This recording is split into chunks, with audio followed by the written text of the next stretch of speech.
សួស្តីបងប្អូនទាំងអស់គ្នាថ្ងៃនេះលោកគ្រូបានលើកយករំហាត់រូបវិទ្យានៅក្នុងថ្នាក់ទី7ចំពុកទី1មេរៀនទី1សីតុណ្ហភាពមករៀនដល់បងប្អូនទាំងអស់គ្នាអញ្ចឹងបងប្អូនទាំងអស់គ្នាក្រឡេកមើលក្តារខៀនហើយអានប្រធានលំហាត់ជាមួយលោកគ្រូទាំងអស់គ្នាលំហាត់របស់យើងគណនាសីតុណ្ហភាពកែលវិនដែលត្រូវនឹងសីតុណ្ហភាពដក10អង្សាសេ0អង្សាសេនិង100អង្សាសេដើម្បីឈានទៅដល់ការដោះស្រាយលំហាត់របស់យើងត្រូវគិតពីអ្វីដែលគេសួរនិងបំរាប់ដែលគេឲ្យអញ្ចឹងអ្វីដែលគេសួរនឹងគឺឲ្យយើងកណនាសីតុណ្ហភាពដែលគិតជាកែលវិន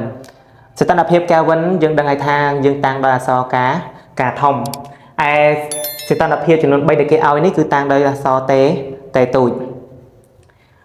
អញ្ចឹងយើងដាក់ចម្លើយមកកណនាសីតុណ្ហភាពកែលវិនអញ្ចឹងតំណែងរវាងសីតុណ្ហភាពកែលវិននិងសីតុណ្ហភាពសេស៊ូសហ្នឹងយើងប្រើរូបមន្តយើងដាក់តាមរូបមន្តសិនមកតាមរូបមន្តការស្មើនឹងតេតូចបូក273អញ្ចឹងយើងបូកមួយមកដោយសីតុណ្ហភាពរបស់យើងនេះគេឲ្យមកចំនួន3គឺជាសីតុណ្ហភាពសេស៊ូសដែលយើងតាំងដោយអក្សរតេទូចអញ្ចឹងដាក់ករណីតេស្មើនឹងយើងសិក្សាចំពោះ10អង្សាសេសិនមកអញ្ចឹងយើងសិក្សាចំនួនតេស្មើនឹង10អង្សាសេនាំឲ្យការបើយើងស្មើយើងយកដក10អង្សាសេនេះចំនួនក្នុងរូបមន្តនេះមក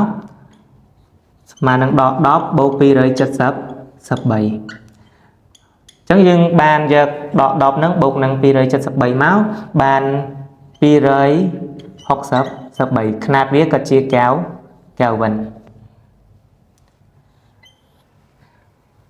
មួយទៀតចំពោះករណី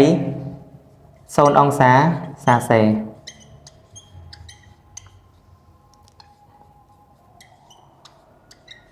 ធ្វើដូចគ្នាមិញដែរគឺយើងយក0អង្សាសេហ្នឹងទៅចំនួនក្នុងរូបមន្តខាងលើមក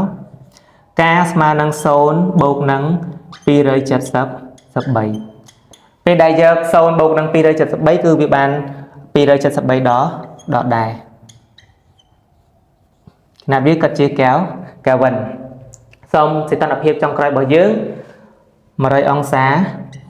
សេ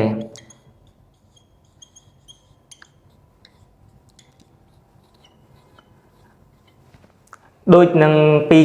សីតុណ្ហភាពខាងលើដែរគឺយើងជំនួស100អង្សានៅក្នុងរូបមន្តរបស់យើងមកបាន100បូកនឹង273ស្មើនឹង373កែលវិនជាលំហាត់របស់គ្រូបានឈានមកដល់ទីបញ្ចប់ហើយជួបគ្នានៅវីដេអូក្រោយសូមអរគុណ